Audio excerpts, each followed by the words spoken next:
Sir, मैं दिन में 2 बार ब्रश करता हूँ, फिर भी मेरे दांत पीले हैं। सर, ये जो फिलिंग आपने की है, ये कितने दिन जाएगी? लाइफ टाइम के लिए है ना? सर, एक अच्छा सा टूथपेस्ट ही लिख दो।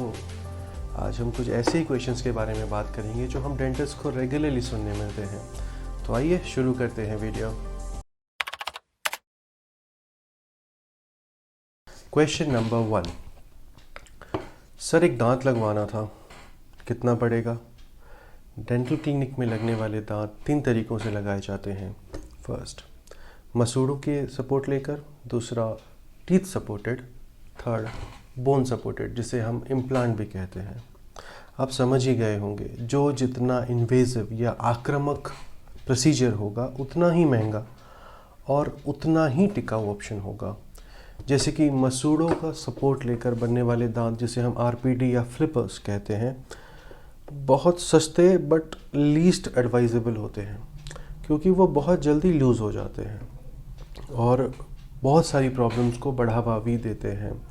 दूसरा तरीका हुआ टीथ सपोर्टेड, जिसे हम क्राउन, ब्रिज, कैप ये सब कहते हैं। ये ऑप्शन बहुत कॉमन है, 90% लोग इसे ही ऑप्ट करते हैं। वजह है 2। पहला, ये दांत फिक्स होते हैं। दूसरा, ये दांत इकोनॉमिकल है, मतलब पॉकेट पे हल्के। थर्ड ऑप्शन है हमारा बोन सपोर्टेड, जिसे हम इम्प्लांट कहते हैं। ये सबसे महंगा, सबसे आक्रामक पद्धति है, जिसमें सर्जरी भी इन्वॉल्व रहती है।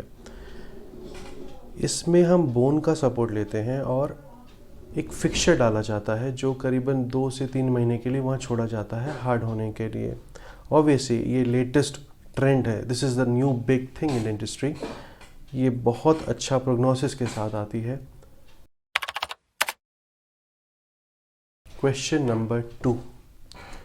सर, ये जो फिलिंग किया है सेम कितने दिन लास्ट करेगा?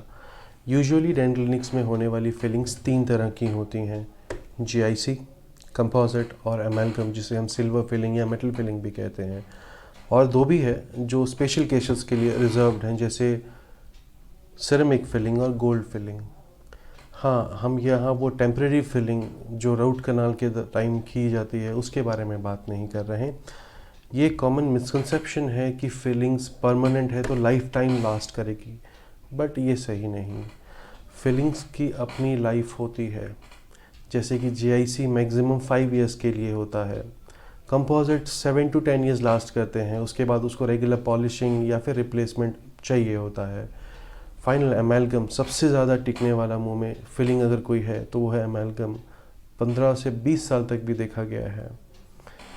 तो विथ टाइम फिलिंग्स टूट सकती है, लूज़ हो सकती है, फिलिंग्स के इर्द गिर्द वापस से कैविटी डेवलप हो सकती है, जिसकी वजह से आपको टूथ सेंसिटिविटी और पेन आ सकता है। तो आप क्या कर सकते हैं, अच्छा हाइजीन फॉलो कीजिए, रेगुलर डेंटिस्ट चेकअप्स करवाते रहिए आपकी फिलिंग की लॉन्जिविटी के लिए। Question number 3। सर, दांत वाइट कराने हैं, साफ़ करवाने हैं। ये एक ऐसा क्वेश्चन है जो हर दिन हमें कोई ना कोई ज़रूर पूछता है। इसका एक सेंटेंस पे आंसर देना बहुत मुश्किल है, क्योंकि ऐसा कोई एक प्रोसीजर नहीं या टेक्निक नहीं जो सब पर लागू होती हो।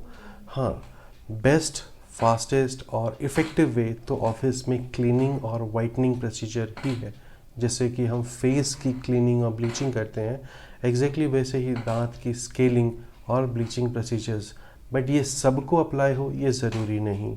बेस्ट ऑप्शन या बेस्ट एडवाइस हमारी यही रहेगी कि आप जाइए एक डेंटिस्ट के पास, अपॉइंटमेंट बुक कीजिए, उनको विज़िट कीजिए और उनकी सलाह के अनुसार अपना काम कीजिए। क्योंकि कुछ ऐसे प्रोसीजर्स भी होते हैं, ऐसे कंडीशंस भी होते हैं जिसमें कि ये वाइटनिंग प्रोसीजर उतना इफ़ेक्टिव नहीं हो पाता। जैसे कि एक कंडीशन है फ्लोरोसिस, और कभी कभी पैचेस हो जाते हैं दांतों में। इन सब चीज़ों के लिए ब्लीचिंग नहीं है, आपको इस सब चीज़ों के लिए एक अलग लाइन ऑफ ट्रीटमेंट लेना पड़ता है।